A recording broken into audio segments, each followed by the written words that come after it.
कन्या लगन के चार्ट में हम राहु और शुक्र कंजक्शन को लगातार डिस्कस कर रहे हैं। इस वीडियो में अब फोर्थ हाउस के लिए विचार करें। फोर्थ हाउस में जहां आपके राहु और शुक्र धनु राशि में स्थित होंगे। देखिए, धनु राशि में शुक्र उतना अच्छे से कहीं ना कहीं परफॉर्म नहीं करते हैं।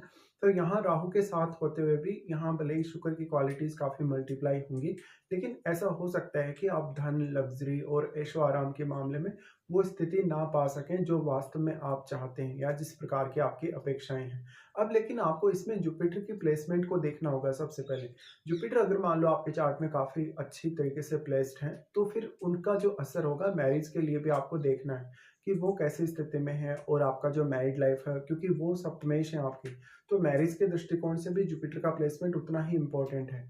तो इस बात की संभावना भी होगी कि मैरिज होने के बाद आपका जो डोमेस्टिक लाइफ है वो थोड़ा ज़्यादा बेहतर हो, या जो पार्टनर आपकी लाइफ में अब आएगा वो कहीं ना कहीं बहुत ज़्यादा वैल्यू ऐड करेगा आपके धन और लग्जरी संबंधी मामलों में। बट राहु और शुक्र का ये कंजक्शन है, तो आपको अपना जन्म स्थल छोड़ना, जन्म स्थल से दूर किसी दूसरी सिटी में, किसी दूसरे स्टेट में जाकर रहना ज़्यादा फेवर कर सकता है। यहाँ पे राहु शुक्र दोनों साथ हैं, तो अब आपको देखना होगा कि कौन कौन से अन्य ग्रहों का प्रभाव यहाँ है। और शुक्र यहाँ पे अब अगर वक्री हो तो फिर हो सकता है आपको काफ़ी ज़्यादा दिक्कतें होंगी, क्योंकि वैसे भी देखा जाए तो शुक्र धनु में उतना अच्छा परफॉर्म नहीं करते, और दूसरी तरफ अगर वो वक्री भी हो जाए तो उस केस में वो और भी ज़्यादा कहीं न कहीं डैमेज हो जाएँगे। शुक्र आपके चार्ट में दूसरे भाव को और नौवें भाव को रिप्रेज़ेंट करते हैं, तो मोस्टली इसी बात की संभावना होगी कि आप अपना जो भी भौतिक सुख-सुविधाएँ पाएँगे जीवन में, या जो भी ऐशो-आराम पाएँगे, किसी अदर सिटी में या अदर स्टेट या अदर कंट्री में होने की संभावना होगी। अब क्योंकि शुक्र आपके लिए इसलिए भी ज़्यादा इंपॉर्टेंट होंगे क्योंकि वो सेकंड लॉर्ड है यहाँ पे। सेकंड लॉर्ड होने की वजह से आप अपने धन संपत्ति के मामले में काफ़ी अच्छे तरीके से निर्णय ले सकते हैं अगर यहाँ बृहस्पति आपके चार्ट में वेल प्लेस्ड हुए। इसके साथ-साथ आपको हमेशा करियर की वजह से इश्यूज होंगे घरेलू लाइफ में। तो आपके यहाँ पे अपेक्षाएँ नॉर्मल होनी चाहिए, या जिस प्रकार से आप एक्सपेक्ट कर सकते हैं, कहीं न कहीं अपनी फैमिली से जो सपोर्ट आप चाह सकते हैं, हो सकता है वैसा सपोर्ट भी आपको देखने को ना मिले। यहाँ पे अब कोई भी अन्य ग्रह अगर बैठा हुआ होगा आपके राहु या फिर शुक्र के साथ, तो वो ग्रह की प्लेसमेंट आपके लिए काफ़ी मैटर करेगी, और क्योंकि धनु राशि में राहु नीच के भी होंगे, तो वो अपने नीचत्व का जो प्रभाव है वो शुक्र पर बढ़ा देंगे। और यहाँ पे देखा जाए तो अब शुक्र अगर वक्री हो जाए, उस केस में राहु की नीचता का प्रभाव शुक्र पर काफी स्ट्रांगली पड़ेगा। तो ये भी आपको विचार करना होगा। अब यहाँ पे शुक्र आ रहे हैं दूसरे घर के स्वामी होकर, तो आपको अपनी फैमिली से भी बहुत ज्यादा अपेक्षाएं हो सकती हैं। आप अक्सर कितना भी ज्यादा धन संपत्ति पालें, कितना भी लाइफ में प्रोग्रेस कर लें, लेकिन आपको वो सेटिस्फेक्शन लेवल लाइफ में आ नहीं पाएगा जो वास्तव में आप चाहते हैं, या जिस प्रकार से आप अपेक्षा करके अभी चल रहे हैं। बृहस्पति आपके चार्ट में अब देखा जाए तो वो फोर्थ लॉर्ड होने के साथ साथ सेवंथ लॉर्ड है, तो पार्टनर के आने के बाद ही आप कुछ बहुत बड़ी उम्मीद यहाँ कर सकते हैं। और उसके लिए लेकिन आपको सप्तम भाव में बैठे हुए प्लैनेट को भी देखना होगा। इसके साथ ही राहु और शुक्र के साथ यहाँ कोई भी अन्य प्लैनेट स्थित होगा, तो राहु की नीचता का प्रभाव तो उस प्लैनेट पे पड़ेगा ही पड़ेगा। उस प्लैनेट की जो क्वालिटीज हैं वो भी काफी मल्टीप्लाई होंगी। तो वो ग्रह आपके चार्ट में कौन कौन से भावों का स्वामी है, उन भावों से संबंधित निर्णय लेते हुए आपको काफी सावधानी रखनी होगी। यहाँ पे अगर हम राहु की दृष्टियों के हिसाब से भी विचार करेंगे, तो राहु सबसे पहले अब आपके अष्टम भाव को एस्पेक्ट कर रहे हैं। अष्टम भाव में आपके कोई भी क्रूर ग्रह नहीं होना चाहिए, क्योंकि ऑलरेडी ये आपके चार्ट में मंगल का घर है। अगर कोई भी क्रूर ग्रह होगा तो आपकी मैरिज पर काफी नकारात्मक असर पड़ेगा। आपका जो परिवार के लोग हैं, जो आपके यानी आपकी माता जी या परिवार के अन्य सदस्य, उनके स्वास्थ्य पर भी काफी मेजर असर पड़ेगा इससे।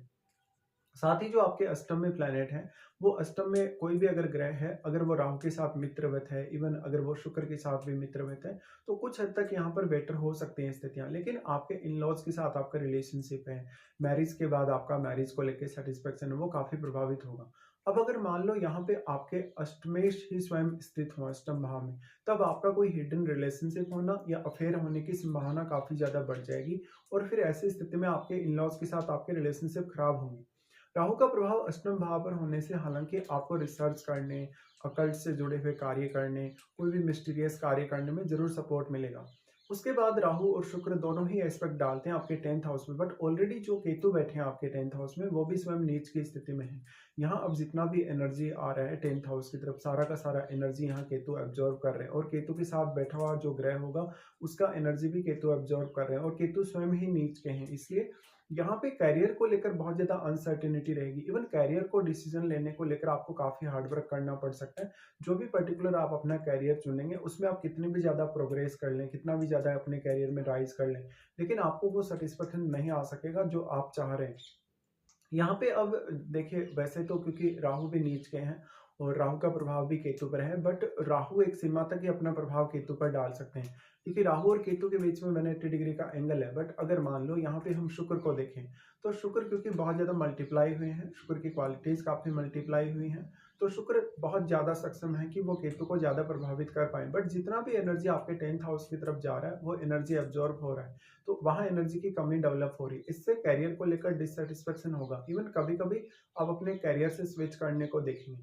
तो इस हिसाब से अगर आपका बृहस्पति बहुत ही वेल प्लेस्ड है या सप्तम भाव में कोई भी अन्य ग्रह है, तो आप यहाँ बिज़नेस करने पर भी विचार कर सकते हैं। क्योंकि करियर में आप कितना भी ज़्यादा प्रोग्रेस कर लें, लेकिन केतु आपको वो सब आभास नहीं होने देगा कि आपने कितना राइज़ किया है। आप हमेशा असंतुष्ट से ही नज़र आएँगे। अब क्योंकि शुक्र आपके चार्ट में वैसे भी 9वें घर के स्वामी हैं, तो आपका अगर अपने प्रोफ़ेशन को लेकर विदेश से कोई संबंध है या आपके जन्म स्थल को छोड़कर कहीं दूसरी किसी सिटी से संबंध है, किसी दूसरे स्टेट से संबंध है, तब आप थोड़ा ज़्यादा बेटर यहाँ कर सकते हैं। उसके बाद राहु का प्रभाव आएगा आपके 12th हाउस पे। देखिए, जो आपका 12th हाउस है, उसको सूर्य रिप्रेजेंट करते हैं, तो सूर्य की प्लेसमेंट को तो आपको देखना ही होगा। लेकिन यहाँ पर कभी-कभी आपके रिलेशनशिप को लेकर, घरेलू मामलों को लेकर गलत डिसीजन होने की संभावना उतनी ही प्रबल होगी और ये कंजंक्शन आपको मैरिज में काफ़ी प्रॉब्लम करेगा। इवन अगर पुरुष का चार्ट हो, तो राहु शुक्र की ये स्थिति हो सकता है आपको गलत पार्टनर चूज़ करने के लिए प्रेरित करे, या जिस पार्टनर को आपने चूज़ किया है, कहीं न कहीं वो आपके लिए उतना सपोर्टिव ना हो या आपकी अपेक्षाओं के अनुसार ना हो। राहु का प्रभाव 12th हाउस पे होने से अक्सर आपके मन में थोड़ा-सा डर रहेगा, अगर सूर्य बहुत वेल प्लेस्ड नहीं है तो। साथ में आपके चार्ट में चंद्रमा की प्लेसमेंट भी बहुत अच्छी होना ज़रूरी है ही। राहु का प्रभाव 12th हाउस पे होने से हालाँकि राहु अक्सर आपको फॉरेन टूर या कोई न कोई ऐसा ट्रैवल देते रहेंगे, साथ ही फॉरेन सेटल होने के लिए ये स्थिति ज़्यादा बेटर होगी। इसके साथ-साथ आपकी महादशा पर आपको विचार करना चाहिए, वास्तव में कौन-सी महादशा आपको चल रही है और अगर आपको राहु की या शुक्र की महादशा क्या वास्तव में इस जीवन काल में आने वाली है या नहीं। देखिए, जब भी आपकी दशा होगी, तो उस समय आपकी एज क्या होगी, उस एज पीरियड में आप क्या कुछ करने में सक्षम होंगे, कितना हार्ड वर्क करने में सक्षम होंगे या आपकी रिक्वायरमेंट्स किस प्रकार की होंगी, इन सब पर भी आपको ज़रूर ही ध्यान देना चाहिए। यहाँ पे अब जो राहु का प्रभाव है आपके 12th हाउस पे, तो राहु यहाँ 12th हाउस को लेके आपको काफ़ी ऑब्सेस्ड करेगा। 12th हाउस के थ्रू लाइफ में राइज़ करने या 12th हाउस के थ्रू बहुत कुछ अचीव करने के लिए प्रेरित करेगा। अगर आपका फॉरेन सेटलमेंट होता है या फॉरेन से आपको इनकम वगैरह होती है, तो ऐसा राहु ज़्यादा सपोर्ट कर सकता है आपको।